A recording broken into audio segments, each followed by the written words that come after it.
Hi guys, my name is Rachel Errod.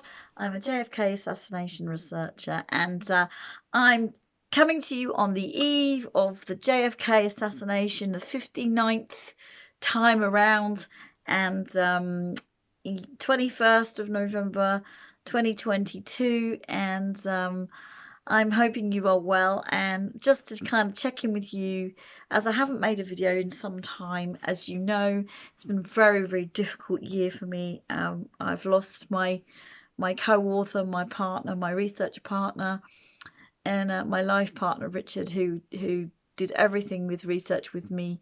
We were a great team, and it's been very difficult to keep going, but I have endeavoured to do so, and apologies I haven't been on camera for some time, but I have decided to rewrite one of Richard's books. About 10 days before I met Richard, he finished this book called The Path Towards Truth, and in this book it talks about the movements of Oswald particularly, but the happenings in and around the TSBD, the book depository before the assassination and directly after it. So I have done some further research, some deep research about the TSBD, the employees, and what was really going on in there. And I have come to the conclusion that the TSBD actually ran a support team for the assassination, and there were some additional people involved in certain tasks. So my new book is coming. As soon as it's available, I'll let you know for sure. It's going to be called TSBD. I'm going to explore everything to do with the TSBD on that day: how the shooters got in, how the shooters got out of the building, where Oswald was, what he did in the building, other people, Wesley Frazier. If you've been following our channel a while, you'll understand about Wesley Frazier and his timeline anomalies, and some things that are not consistent with his account. So I'm going to detail all of that out in this new book: the guns of the TSBD, the history of the TSBD, lots and lots of different aspects. And I think it's just important to kind of just sort that out really once and for all, and put all of the information I've discovered into one place. So as soon as that's available, I will let you know. So I wanted to just talk a bit about JFK, and I want us to be able to honour JFK as a president, as a man on this 59th anniversary. And I've realised that the real only way to do that is to stand in the truth that he brought, and the truth of what has gone on, and incorporate that into our truth. Because once we do that, we pave the way for truth for our following generations. And I do feel that this particular moment in history, we are at a juncture point where things are going to come into the public arena much more readily, and we're going to find out some deep things that have been hidden for a very long time. And I'm sure you're exactly like me in many ways. As a younger woman, I viewed the Kennedy assassination as a little bit of history that didn't quite fit.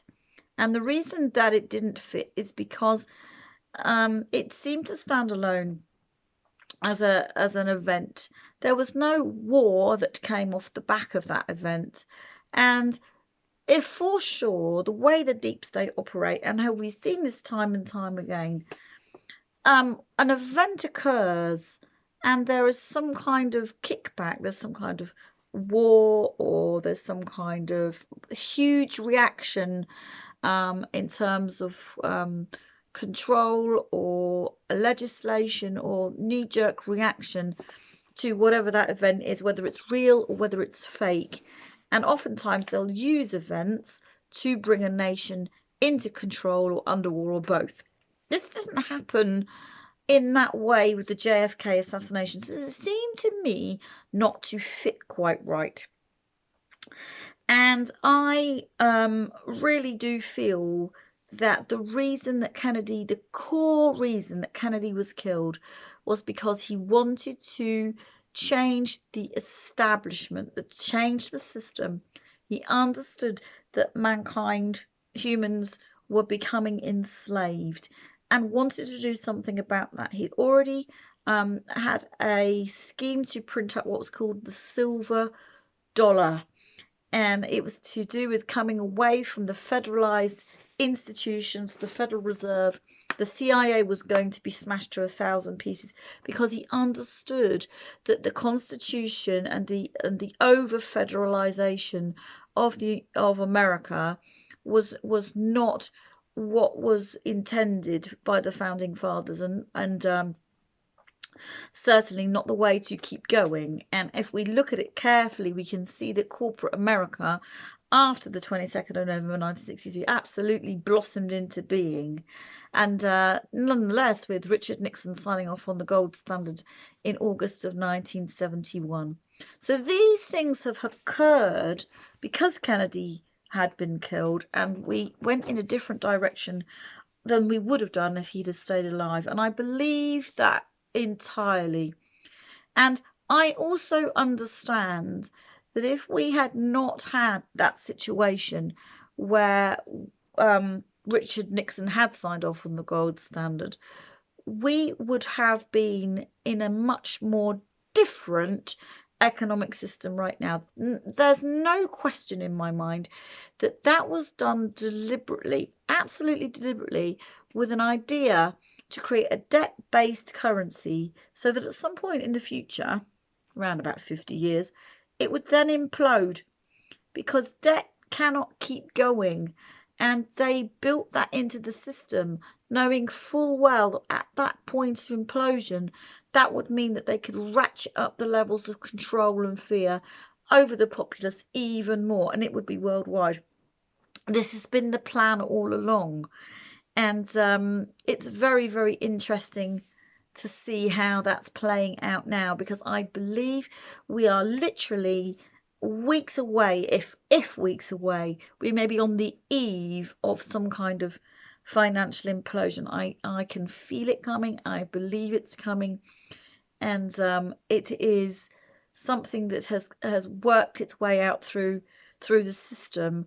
And it all stems back to the JFK assassination, because we would not be in this place we are in today had that not occurred. So I just want to kind of bring that to the table and to get us as citizen researchers thinking those issues through. And I want to also point out that I feel now that President Kennedy also had a Q group.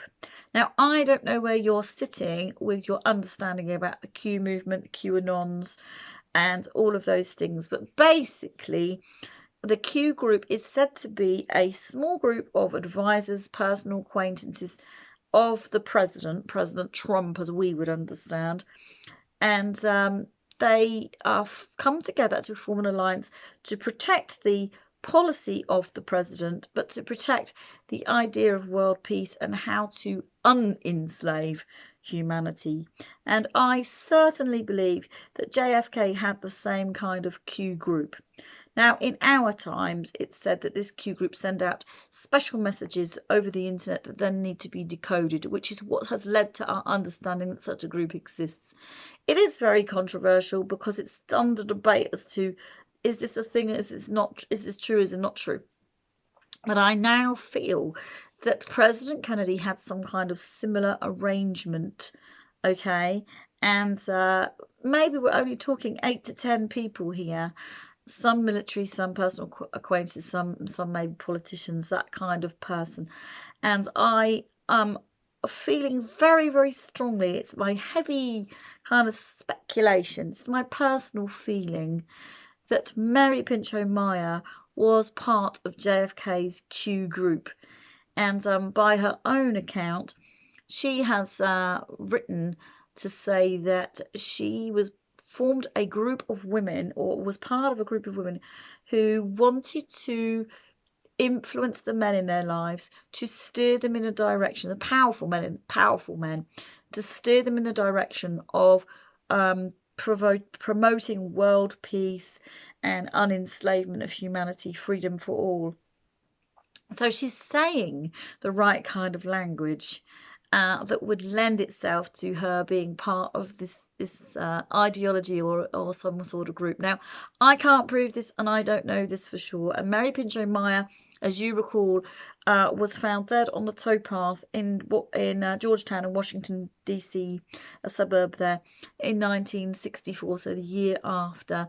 So the lady herself got murdered, and we'll never know for sure, will we? We'll never know for sure, but it's my heavy understanding that she assisted President Kennedy. They were more than just lovers. She spent time with him. They smoked dope together. They enjoyed each other's company. So it would not surprise me when some of the truths of our day start to be revealed, that we understand where this has come from and we start to link these things together. It's all very, very interesting. So I will urge you to do your own research and to find out these things for yourself, because truth is truth is truth, as I always say, and we need more of it, don't we?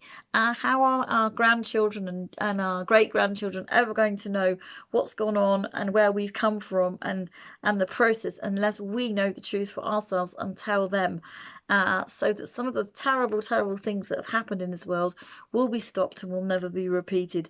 It's this important. The journey of finding out for ourselves is this important. So I would urge you to just do your own research. And of course, please, when my TSBD book is finally published, I will come and talk to you about that. But please get your copy too. So on this 59th anniversary of JFK assassination, I wish you well. Okay, bye.